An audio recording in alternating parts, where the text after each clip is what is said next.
우리 집사님이 그렇게 기도를 했어요. 김근동 집사님은 어떤 마음을 가지고 여러분 기도했는지 모르지만 제가 기도를 듣고 있으니까 저 기도를 하나님이 들으시는구나. 기도 내용을 다시 한번 살펴봐요. 내가 무슨 기도를 했는지 네, 무슨 기도를 했는지 살펴보면 오늘 요것을 집사님이 기도 속에 응답하시는 것을 하나님이 여러분 보게 될 겁니다. 자, 구원이란 흔히 믿어 우리가 제3을 받고 천국 가는 것만 구원이라고 생각했는데 아니라는 것이죠. 이것만 구원이 아닙니다. 제가 지난 시간에 구원이라고 하는 것은 세 가지의 의미를 가지고 있다. 첫째는 질병에서 치유를 받는 것을 구원이라 이렇게 말한다. 둘째는 고난과 환난과 핍박에서 벗어날 때 구원이라고 한다. 지금 이제 저 권사님처럼 저를 어떤 어려움이 있는지 잘 모르지만 분명히 하나님께서 그 고난과 환난 핍박 내가 이제 해결해 준다. 이렇게 그게 바로 구원입니다. 세 번째는 아주 정말 중요한 것이죠. 우리의 바로 여러분 죄에서 해방되어서 하나님의 자녀가 되는 것을 이걸 바로 구원이라 이렇게 말한다고 지난 시간에 여러분 제가 말씀을 드렸습니다. 그렇기 때문에 우리는 예수님을 믿으면 이 세 가지의 구원을 우리가 체험하게 된다. 예수님을 믿어서 천국에 가는 영적인 구원은 이건 물론이거니와 때로는 우리가 세상을 살면서 내가 잘못 몸을 관리해서 또 때로는 어떤 사람들이 자동차로다 실수해서 우리를 다치게 할 수도 있거든요. 그러면 이 질병도 치료해 주시게 되는 것이죠. 자, 그런데 여러분 이 질병을 바로 치료하시는 그런 가운데 우리가 지난주에 이 하나님의 영광을 드러내기 위해서 태어날 때부터 장애를 입고 태어나는 그런 사람들도 있다. 예수님이 그렇게 말씀하셨어요. 근데 그 실제를 우리가 지난 주일 좋은 이웃이라고 하는 그 사람들을 우리가 보면서 정말 맞구나 라고 하는 것을 우리 모두는 다 경험하게 되었습니다. 여러분 주님의 사역은 세 가지입니다. 주님이 하신 사역은 어떤 것이냐? 하나님의 나라의 복음을 선포하는 그게 여러분 첫 번째였고 두 번째는 열심히 가르치는 것이었습니다. 세 번째는 뭘까요? 치유입니다. 요 세 가지 여러분 요 세 가지를 주님이 바로 하신 거예요. 그러면 요 세 가지 중에서 어떤 것을 더 중점적으로 하셨을까? 아닙니다. 똑같이 비중을 두시고 하셨습니다. 마태복음서부터 신약에 쫙 요한계시록까지 보게 되면 요한계시록을 조금 빼고 나머지 여러분 공간복음을 보게 되면 예수님이 하늘나라에 대한 복음을 전하시고 난 다음에는 반드시 치유를 하셨습니다. 왜 하셨느냐? 이유는 딱 한 가지입니다. 내가 말하는 것이 실제다. 내가 하늘나라에 대한 이야기를 하는 것이 정말이다. 거짓말이 아니다. 라고 하는 것을 보여주는 것, 알 수 있는 게 여러분 병든 사람들을 치료해 주는 것밖에 없어요. 그걸 믿을 수밖에 없습니다. 그래서 예수님이 그렇게 하셔서 여러분 마태복음서부터 마가, 누가, 요한복음을 펼치게 되면 그렇게 많은 치유가 여러분 이야기가 나오는 이유가 도대체 어디에 있느냐? 내가 말하는 것이 이게 실제야. 그래서 너에게 이 실제를 보여주는 거야. 그래서 그렇게 치유가 일어나는 거예요. 그럼 교회는 치유가 일어나야 돼요? 안 일어나야 돼요? 당연히 일어나요. 이게 상식이에요. 여러분 저희가 주보에 여러분들은 기도를 하는지 안 하는지 잘 모르겠어요. 근데 어쨌든 기도의 자리에 보게 되면 여러분 거기 몇 번째 여러분 그게 나와요? 네? 우리 교회에 보면은 여러분 어디가 나와요? 6번째. 여러분 기도를 하시는지 안 하시는지 우리 한번 펴봐요. 기도의 자리 6번째. 6번째 다 같이 읽습니다. 시작. 성령의 인도와 지혜와 말씀에 순종함으로 성령의 열매와 은사로 기적과 교회가 되게 하옵소서. 여러분, 교회는 당연히 치유와 회복이 상식이 되어야 됩니다. 그리고 예수님이 말씀하신 것들이 그대로 오늘날에도 이루어져야 되는 것이죠.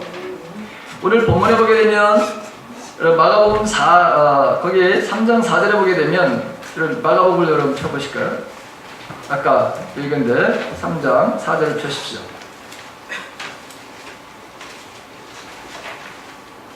펴셨어요? 자, 그럼 4절을 한번 같이 읽습니다. 다 같이 여기 보여주실래요? 네. 여기 좋겠네요. 자, 4절 시작. 그들에게 이르시되 안식일에 선을 행하는 것과 악을 행하는 것, 생명을 구하는 것과 죽이는 것 어느 것이 옳으냐 하시니 그들이 잠잠하거늘 이랬어요. 자, 예수님이 바로 이 말씀은 내가 하는 것이 무엇인지, 내가 하는 사역의 본질이 무엇인지를 보여주시는 그런 말씀입니다. 그런데 오늘 보게 되면 이 바리새인들과 헤롯 당원들이 합작을 해서 예수님을 고발하려고 하죠. 음모를 바로 꾸미고 그들에게 일격을 바로 꾸미는 그런 사람들에게 일격을 가하는 그런 예수님의 말씀을 우리가 보게 됩니다. 마가복음 2장에 보게 되면 예수님의 말씀과 이적은 기존 교회, 기존 종교의 세력들에게 커다란 도전이 됐어요. 그런데 예수님은 언제라도 그 율법의 틀에 매여 있지 않고 생명을 살리는 사역을 하심으로 유대인들이 가장 중요하게 생각하는 안식일에도 병을 고치셨습니다. 그런데 이 안식일에 병을 고치는 이 사실은 고소의 대상이 되어서 좋은 빌미가 되었습니다. 그러나 예수님은 명쾌하게 지적하시기를 사람이 안식일 그 자체보다 귀하고 예수님 자신이 안식일의 주인임을 선포하시죠. 이것은 기존 질서를 부인할 뿐만 아니라 예수 그리스도로 말미암은 사역의 본질이 무엇인지를 보여주고 있는 것입니다. 이 3장에서 오늘 우리가 읽은 예수님은 바리새인들과 그의 추종자들의 그런 살벌한 감시 속에서 안식일에 다시 어디에 들어가셨느냐? 해당에 들어가셨습니다. 이것을 볼 때 예수님은 의도적으로 율법을 파괴하는 것이 아니고 율법을 완성해라 오셨다고 하신 그것을 바로 순종하고 계시는 것이죠. 그런데 이 적대자들은 예수님의 약점을 잡아서 고소를 해서 예수님을 잡아서 죽이려고만 합니다. 안식일에 사람들의 병을 고치는가를 엿보게 합니다. 참으로 예수님을 제거하기 위한 이 고단의 음모와 공작이 바로 여러분 진행되고 있죠. 그런데 예수님께서는 그의 주변에서 일어나고 있는 그 분위기를 아주 잘 알면서 손 마른 사람을 불러서 한가운데 세웁니다. 여기서 이렇게 손 마른 자라고 하는 것은 단순히 이 손이 그런 마른 사람이라 보다는 완전히 여러분 팔이 이렇게 꼬이고 메마른 바로 상태에 중증 환자를 바로 의미하기도 하고, 또 오늘날 여러분 꼬였다고 하는 것은 내가 상처를 받아서 꼬였거나 누구로부터 어머니로부터든가 아니면 친구로부터라든가 상사로부터라든가 어떤 사람으로부터 여러분 상처를 받아가지고 여러분 이 꼬인 사람들이 얼마나 많은지 모릅니다. 제일 치료를 받아야 될 것은 신체보다는 정서적인 감정적인 부분에 꼬인 사람들이 치료를 받아야 되는데, 여러분 오늘 그런 은혜가 여러분들에게 있기를 주님의 이름으로 간절히 바랍니다. 신체적인 거는 견딜 수 있어요. 살아가는데 조금 불편은 있지만 얼마든지 행복하게 살아갈 수 있습니다. 그런데 마음의 상처를 받아 꼬인 사람들은, 이 사람들은 여러분 엄청나게 다른 사람들을 고통스럽게 하고 아프게 합니다. 제가 여러분 그런 사람이었습니다. 제가 굉장히 이렇게 약간 이게 아주 꼬인 사람입니다. 저는 비판을 굉장히 좋아했던 사람입니다. 다른 사람들보다 판단력 이런 것들이 굉장히 좀 잘합니다, 제가. 그러다 보니까 뭘 하려냐, 비판과 정죄를 하는 데 있어서는 아주 도 같은 사람입니다. 저는 의협심이 강한 사람입니다. 정의의 사람. 근데 이 정의의 사람들은 항상 문제가 있습니다. 사랑이 동반되지 아니하는 정의는 항상 아픔과 고통을 가져다 줍니다. 그것이 제 바로 여러분 삶의 일부분이었습니다. 그나마 주님의 은혜로 고쳐진 게 요 모양 요 꼴입니다. 그게 정말 더 하나님의 은혜가 필요한 사람입니다. 자, 예수님이 그렇게 아까 물으셨죠. 야, 이 안식일에 선을 행하는 것과 악을 행하는 것, 그리고 생명을 구하는 것과 죽이는 것, 어느 것이 옳은가 공개 질문을 했어요. 이 질문에 대해서 아무도 대답을 하지 못합니다. 바리새인들이라고 하는 사람들은 자기들은 구별된 삶을 살아가는 사람들이다. 우리는 경건한 사람들이다. 예수를 믿어도 좀 우리처럼 믿어야지, 이런 사람들입니다. 그런데 아무 대답도 못합니다. 한마디도 대답을 못합니다. 안식일에 병 고치는 것을 가지고 고소를 해서 그래서 예수님을 잡아 죽이려고 하는데 예수님의 질문에 잠잠할 수밖에 없었습니다. 안식일에는 당연히 선을 행하는 것이 옳고 안식일에는 당연히 생명을 구하는 것이 옳다는 것은 이건 율법의 본래의 정신이기 때문에 그렇습니다. 우리의 여러분 신앙이 하나님께서는 우리의 신앙이 생명을 바로 여러분 주는 삶을 원하시지 돌처럼 딱딱하게 굳어져 있는 신앙을 원하지 않습니다. 예수님은 오늘 우리에게 너희들의 삶은 화석화되는 것이 아니고 돌멩이처럼 단단하게 굳어져 가는 길가와 같이 아스팔트와 같이 그렇게 단단해져 가는 것이 아니다. 그래서는 안 된다. 숨쉬는 생명의 신앙생활, 사랑을 바탕에 둔 사람을 살리는 생명의 삶을 살려야 된다라고 하는 것이 오늘 예수님의 말씀입니다. 여러분, 우리의 신앙이 여러분들의 신앙이 다 숨쉬는 역동적인 신앙이 되기를 우리는 바라죠? 그렇죠? 이 바리새인적인 외식적인 율법주의적인 그런 신앙에서 벗어나서 우리도 주님에 대한 구원의 바로 환희에 감격할 줄 알고 죄에 대한 통의 눈물을 흘릴 줄도 알고 주님이 거저주시는 그런 은혜에 감사를 할 줄 알고 찬양을 할 줄 아는 살아있는 그런 신앙을 갖기를 여러분 원하시지 않습니까? 네. 저도 그래요. 자, 그렇다면 어떻게 하면 그럼 우리가 그런 삶을 살 수 있냐는 거예요. 예수님처럼 지금 오히려 하나님은 예수님을 보내셔서 안식일에 사람을 살리는 생명의 삶을 여러분 살게 하시는데 오히려 신앙을 가졌다고 하는 사람들, 그 사람들은 안식일에 이래 생명을 살리는 예수님을 잡아서 죽이려고 지금 생각하고 있는 거예요. 주님은 생명을 주시려고 하고 계시고 그러나 지금 기존에 있는 이 신앙을 가지고 있다고 하는 사람들은 생명이 필요 없다는 거예요. 왜 안식일에 왜 이런 생명을 살리는 일을 왜 하느냐는 거예요. 도대체 왜 하느냐는 거예요. 여러분, 주위에는 당연히 생명 살리는 일이 일어나야 합니다. 오늘 같은 바로 이런 일들. 요엘서 2장 여러분 제가 읽어드릴게요. 자, 요엘서 2장 28절에 이런 말씀이 있습니다. 그 후에 내가 내 영을 만민에게 부어주리니 너희 자녀들이 장래일을 말할 것이며 너희 늙은이는 꿈을 꾸며 너희 젊은이는 이상을 볼 것이며 그때에 이상이라는 게 환상이에요. 그때에 내가 또 내 영을 남종과 여종에게 부어줄 것이며 여러분 이런 말씀이 나오거든요. 그리고 예수님께서 다른 데도 여러분 성경에 보게 되면 내가 이 땅에 온 것은 요한복음 10장에 보게 되면 10절에 내가 이 세상에 온 것은 양들로 하여금 생명을 주고 더 풍성하게 주려고 왔다 이렇게 말씀하신 거예요.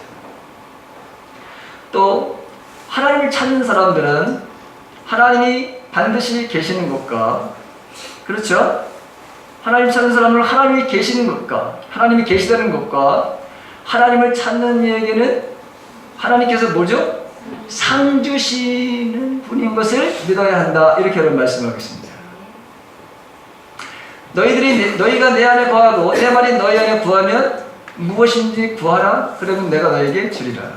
이렇게 말씀하시면서 그분은 우리에게 생명을 노려 주시는 분이죠. 근데 여러분, 이런 생명의 바로 여러분 삶을 살아야 되고, 생명의 삶이 예배를 드린 우리 가운데 여러분 나타나야 되는 것인데, 그렇다면 어떻게 하면 바로 여러분 예수님처럼 생명의 바로 여러분 삶을 살 수 있는, 그리고 예수님께서 말씀하신 뿐만 아니라 구약에 있는 말씀하신 바로 이런 기적과 이적이 우리의 삶들 속에서 상식적으로 일어나려면 어떤 바로 여러분의 삶을 우리가 살아야 되느냐는 거예요. 어떻게 신앙생활을 해야 되는 거냐는 거예요. 첫 번째는 여러분, 저와 여러분들이 만약에 이런 삶을 살기를 간절히 원한다면 우리는 제일 먼저 하나님의 말씀을 우리가 먹어야 합니다. 뭘 먹어야 된다고요? 하나님의 말씀. 마태복음 4장에 보게 되면 주님은 사람이 떡으로만 사는 것이 아니요 하나님의 입에서 나오는 모든 말씀으로 사는 것이다. 이렇게 말씀하셨어요. 요한복음 4장에 보게 되면 수가성 여인과의 대화에서 예수님께서 내 양식은 나를 보내신 분의 뜻을 행하는 것이 나의 양식이다. 이렇게 말씀하셨습니다. 우리가 먹어야 되는 바로 양식은 첫 번째는 하나님의 말씀인 양식을 바로 먹어야 되는 거예요. 하나님의 말씀을 날마다 우리가 여러분 1분이라도 여러분 하나님의 말씀을 바로 읽으십시오. 나는 내 일생에서 1분이라는 시간이 없어서 나는 1분을 못 사용합니다. 이런 분은 없으실 거예요. 1분이라도 여러분, 단 1분이라도 여러분 하나님 말씀을 매일 묵상하십시오. 그리고 중요한 거는 하나님께서 여러분 말씀을 들은 대로 여러분들이 순종하는 삶을 살아야 되는 거예요. 순종하는 삶을 살아야 돼요. 그 다음에 여러분 먹어야 될 게 뭐냐? 여러분 피자 좋아하시는 분은 피자 잡수셔야 돼요. 고구마 좋아하는 사람은 고구마 먹어야 돼요.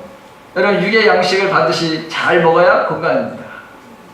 저는 여러분 고구마가 여러분 참 좋은데 요새 금식을 하는 바람에 고구마를 잘 못 먹어요. 언제까지 하나님께서 나보고 금식을 멈추라 하실지 모르겠어요. 열심히 좀 먹어야 될 것 같은데 금식을 좀 빨리 좀 끝내주셨으면 좋겠어요. 자, 어쨌든 우리는 세 가지를 잘 먹어야 된다.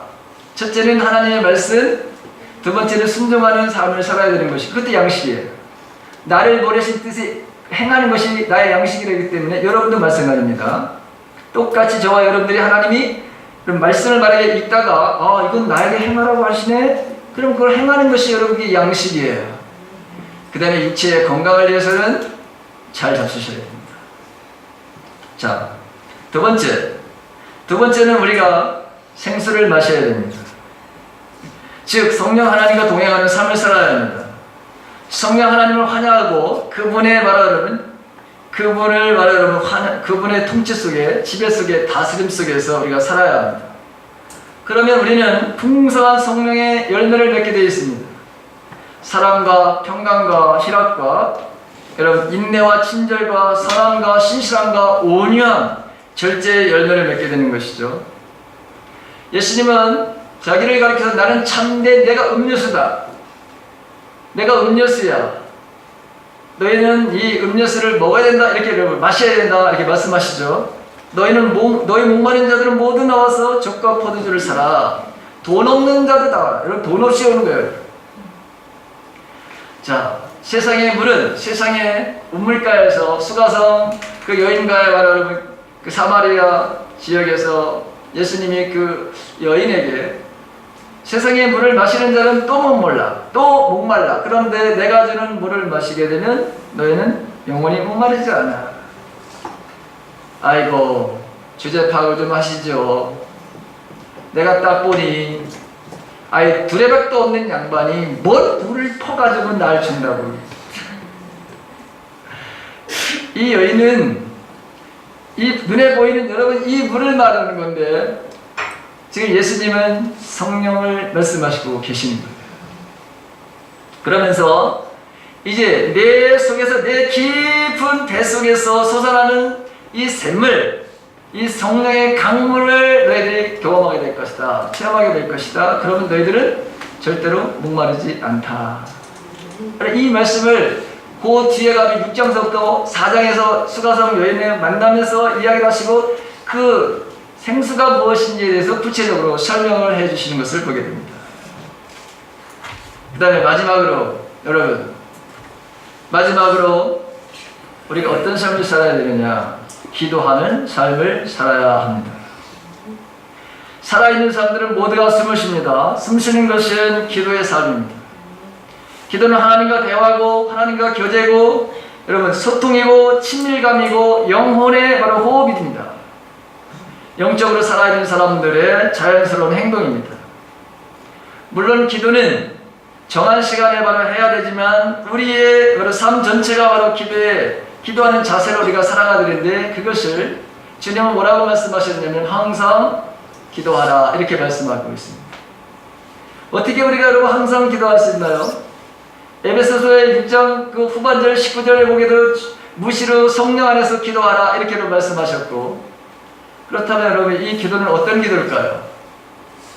여러분 원어에는 보게 되면 이 기도는 듣는 기도를 이야기하는 거예요. 듣는 기도. 듣는 기도. 우리는 기도가 여러분 크게 두 가지가 있습니다. 외치는 바로 여러분 기도, 통성기도 하자 할 때 여러분 통성으로 기도하는 기도와, 그 다음에 우리가 여러분 듣는 기도입니다. 여러분들은 늘 이런 기도를 하셔야 됩니다. 두 가지를 다 균형 잡은 기도를 하는데, 그런데 여러분 예를 들어서 버스를 타고 간다, 지하철을 타고 간다. 여기서 여러분 어떻게 여러분 소리를 내서 여러분 통성으로 기도하겠어요? 그때는 우리에게 주신 것이 뭐냐? 질문을 하면서 듣는 기도를 하는 것입니다. 주님, 내가 오늘 직장에 갑니다. 오늘 직장 가가지고요, 어떤 일이 혹시 일어나나요? 그럼 질문을 해봐야 돼요. 그리고 어제요, 그 부장이랑 안 좋았는데 오늘 가가지고 제가 이렇게 해보려고 그랬는데 그거 정말 그렇게 하는 것이 예수님의 뜻인가요? 원하시는 것인가요? 질문이 너무나도 많아요. 우리의 삶에서 여러분 질문을 안 하시는데 반드시 질문을 많이 하시기 바랍니다. 예수님에게 질문을 많이 하십시오. 저같이 시도 때도 없이 여러분들 질문을 해보십시오. 그러면 그분은 너무나도 좋아하십니다. 그분은 대화를 하기를 얼마나 좋아하시는지 모릅니다. 여러분들이 5,000번을 물어봐도 5,000번 다 대답해 주시고 10,000번을 똑같은 얘기를 여러분 해보시면 실제로 그런가 안 그런가? 야, 그만 좀 질문을 이렇게 하시지 않습니다. 제가 해본 경험입니다. 그래 여러분들 한번 해보십시오.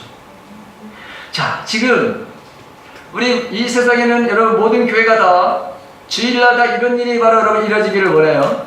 그렇지, 우리도 이럴 수 있습니다. 설교 저녁에 우리도 이럴 수 있습니다. 어떻다는 겁니까 지금? 주님은 지금 해당에 들어가셔서 이 실제로다가 여러분 오른손이 이게 뒤틀린 사람을 고쳐주시는 거예요. 치유와 바로 회복을 바로 하시는 거예요. 그런데 한쪽에서는 예수를 잘 믿어가는 사람들이 왜 그런 쓸데없는 짓을 하십니까? 우리도 얼마든지 이럴 수 있다는 거예요. 자, 더 이제 재미있는 예화. 여러분 오늘 사도행전에 바로 이 말씀을 보십시오. 이 사도행전의 이 말씀을 보게 되면, 자, 이 헤롯 왕은 이른바 헤롯 아그리파 1세인데 요한을 바로 못 배웠던 헤롯 안디바의 조카였고 예수님이 탄생하셨을 때 유아를 학살하던 대헤롯의 손자입니다. 이 사람이, 이 헤롯 아그리파 1세가 로마에서 30년 동안 지내면서 로마 황제의 바로 아들과 마음이 맞아가지고 온갖 취업 범죄를 다 저지르고 이끌어가가지고 지금 이스라엘은 여기 분봉왕으로 와 있는 거예요. 자, 자기가 로마의 권력의 힘을 가지고 있으니 얼마나 내가 위대한 사람인가, 내 말을 안 듣으면 어떻게 되는지를 여러분 보여주고 싶은 울적한 마음이 생기는 거예요.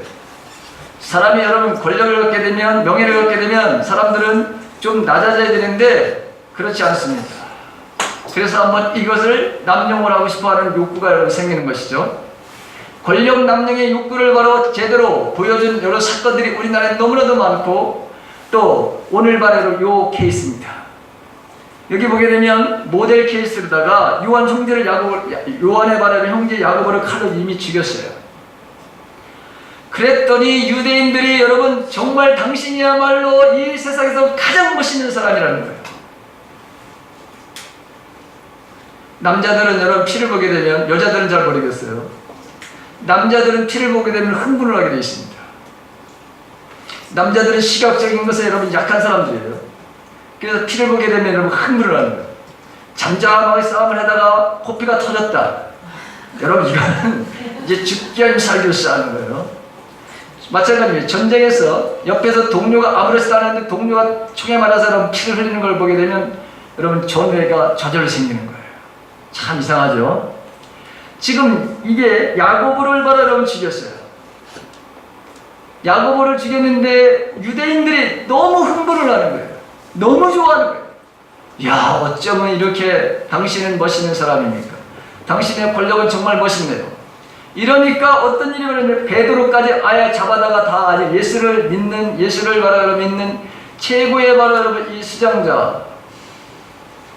수제자를 죽이게 되면 내가 더 인기를 얻겠다. 그 다음에 저 예수 믿는 저것들 다 내가 쓸어버려야 되겠다. 여러분 울진해지기 시작합니다.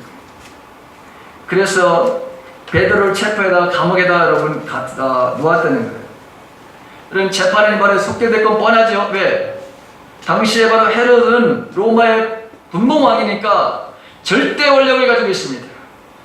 이 베드로의 바로 처형은 반드시 바로 여러분 이게 죽게 되는 거예요. 밤이 지나면 받자마자 바로 야고보처럼 참수형을 바로 당할 수밖에 없는 그런 상황입니다. 자, 그런데 이런 일이 일어나게 되니까 여러분 교회가 기도를 하기 시작했어요. 그렇죠? 기도를 했어요. 오늘 본문에 보게 되니까 자, 지금 영적 전쟁이 일어나는 것입니다. 지금 이 헤롯은 베드로를 죽여야 되겠다고 하는, 다음날 죽이겠다고 하는 그 생각에 흥분을 하고 있습니다. 아, 내일 아침에 모든 세상 사람들이, 유대인들이 나를 보면서 얼마나 위대한 나의 왕이라고 그 칭찬을 받고 칭송을 할까에 대한 기대감으로 있고, 지금 절박하게 내일이면 우리의 바로 영적인 지도자, 예수님의 바로 수제자인 베드로가 죽는구나. 여러분 지금 싸움이 바로 영적인 싸움이 바로 벌어지고 있는 것이죠. 영적 전쟁이 일어나는 것이죠. 그런데 오늘 본문에 보게 되면 하나님께서 천사를 보내서 베드로의 바로 쇠사를 풀어주고 옥에 바로 끌어냅니다. 겹겹이 바로 쌓인 경비망을 뚫고 쇠사슬을 벗어지고 천사의 손에 이끌려 옥문 밖으로 나오는 과정에서 베드로 자신도 이해할 수가 없었고 환상을 바로 보는 줄로 알 정도였습니다. 그래서 여러분 11절에 보게 되니까 내가 이제야 참으로 주께서 그의 천사를 보내어 나를 헤롯의 손과 유다 백성의 모든 기대에서 벗어나도록 하신 것을 알겠다. 이제야 알겠다. 이게 베드로의 여러분 고백입니다. 자, 베드로는 제자들이 여러분 모이는 곳으로 갔습니다. 마가의 어머니 마리아의 집 2층 다락방인데 베드로가 거기 갔더니 여러분 보죠. 교인들이 바로 여러분 기도하고 있었습니다. 베드로가 대문을 바로 두드립니다. 급한 마음에 바로 굉장히 서둘렀겠죠. 자, 마침 로데라고 하는 여자 종이 나왔습니다. 베드로의 음성을 듣고 너무 기뻐가지고 여러분 문도 열어주지 않고 여러분 들어갔어요. 지금 여러분 보죠. 기도하고 있어요. 들어가가지고 베드로가 바로 이분이 여기 지금 문 앞에 와 있다. 그랬더니 뭐라 그러죠? 네가 미쳤구나. 참, 네가 미쳤구나. 야, 지금 내일 아침에는 죽게 돼 있는데 무슨 소리냐? 그런데 이 로데라고 하는 여인은 아닙니다. 베드로가 바깥에 있습니다. 그래, 여러분 문을 열어주지 않고 마음이 다급하니까 베드로가 더 문을 바로 두들겼겠죠. 그래서 어쩔 수 없이 문을 두드리니까 여러분 나와본 거예요. 나와봤는데 어떤 일이 벌어진 거예요? 베드로가 여러분 맨 처음에는 바로 천사라고 미쳤다고 하다가 약간 그러면 좀 안 될 것 같아가지고 야, 베드로를 지키는 천사가 혹시 온 거 아니야? 네, 쾅쾅쾅쾅 문을 두드리니까 나가볼 수 없었죠. 나가서 밖에 없었죠. 나가봤더니 누가 있는 거예요? 베드로가 있는 거예요. 저를 보십시오. 이제 여러분 모두가 저를 보십시오.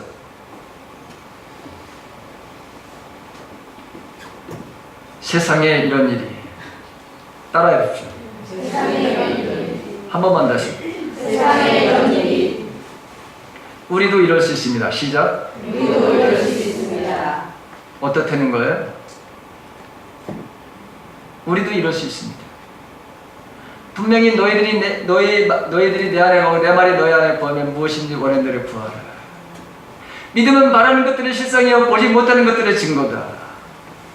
예수님은 말씀하셨고 그걸 행하시다고 했고, 그 다음에 예수님은 요한복음 14장 제가 12절 맨날 얘기하는 거예요. 뭐예요?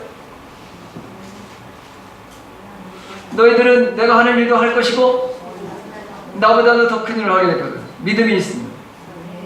여러분 이렇게 말씀하셨어요. 그런데 지금 기도를 지금 하고 있어요. 머리로다가는 성경을 딸딸딸 다 외우고 알고 있어요.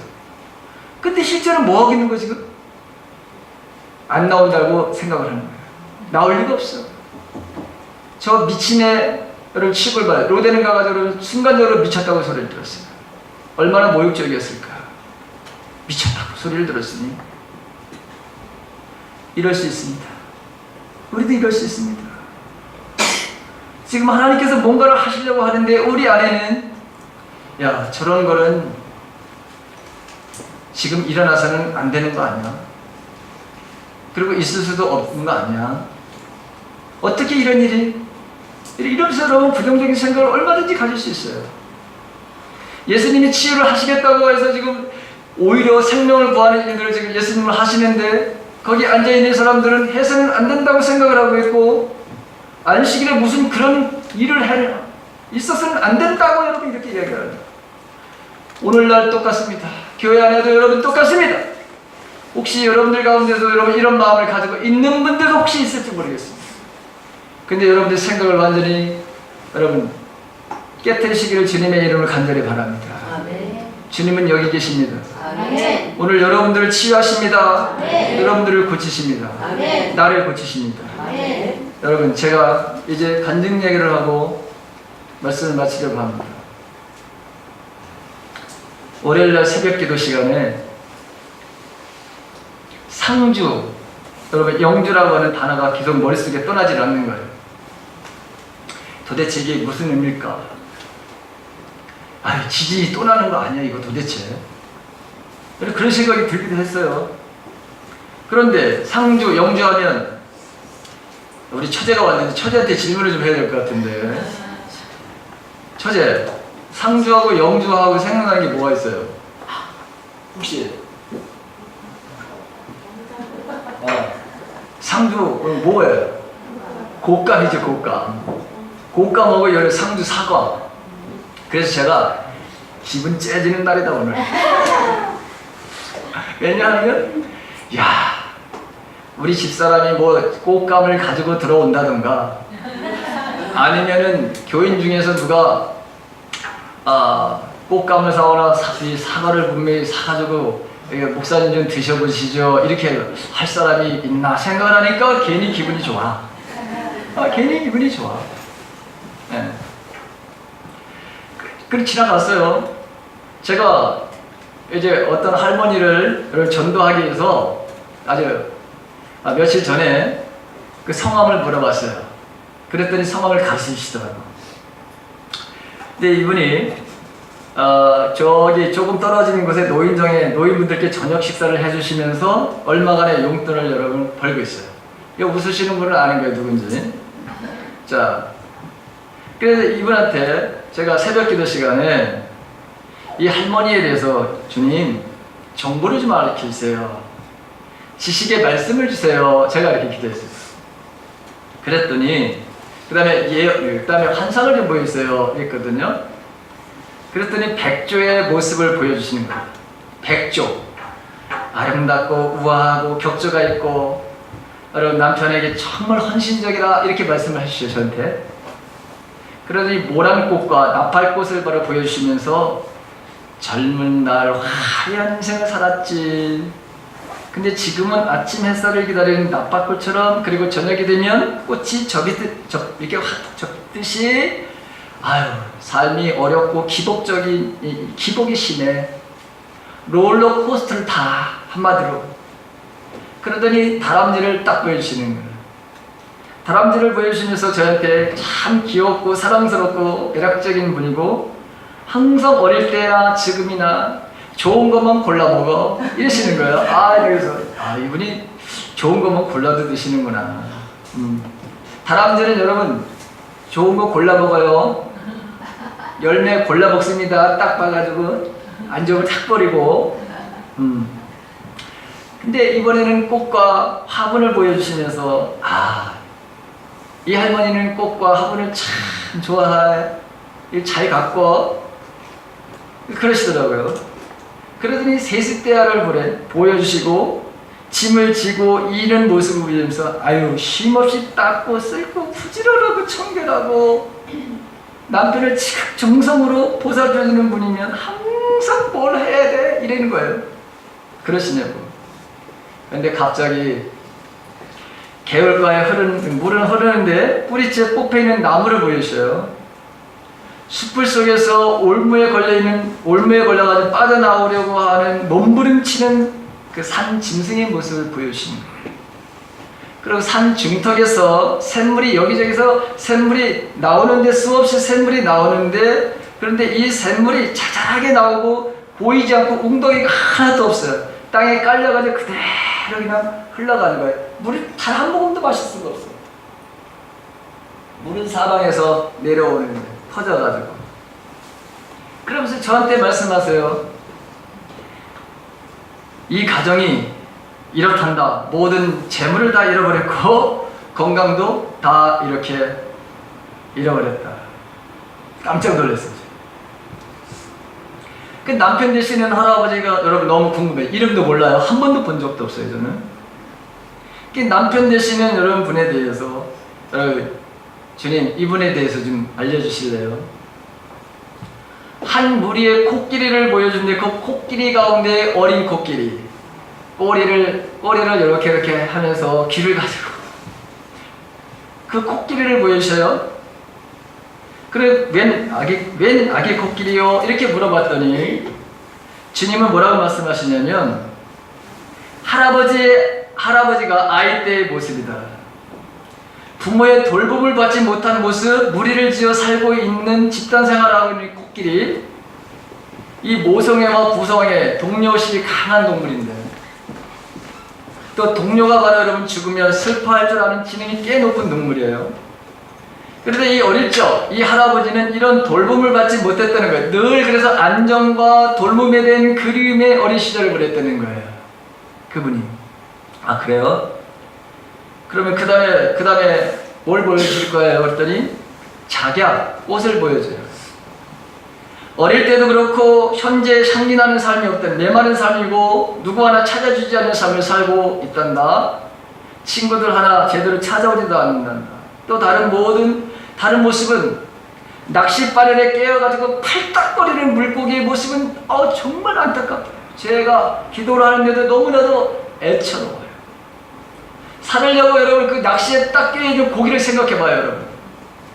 그러면서 오른쪽 다리만 움직이는 모습만 자꾸 보여주시는 거예요. 오른쪽 다리만 이거 움직이는 것만. 그런데 이게 단가요? 그랬더니 아니야. 그러면서 거대한 기계로 석탄을 캐는 굴착 모습, 석탄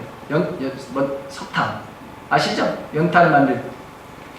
이 석탄이 컨베이어 시스템에 의해서 밖으로 막 쏟아져 나와요. 나무 뿌리에까지 새카만 석탄을 다 있는 모습을 보여주고, 이 석탄이 여러분 반짝반짝 빛나는 거예요. 이것이 이 사람하고 관계가 됐다. 이 할아버지하고 관계가 되어 있다. 이렇게 말씀하십니다. 자, 그러더니 또 보여주시죠. 뭐냐면 회오리 바람. 사정없이 몰아치는 회오리 바람. 참으로 여러분 고달픈 인생을 바람을 가르쳐주는 거예요. 회오리 바람이 인생에 불어닥쳤어요. 자, 마지막 마지막 환상인데 이게 마지막이에요. 제사상에 올린, 여러분 사과라든가 배를 올리게 되면 위에로 이렇게 잘라요. 그렇죠? 아시죠? 제사를 우리가 잘 지내봐서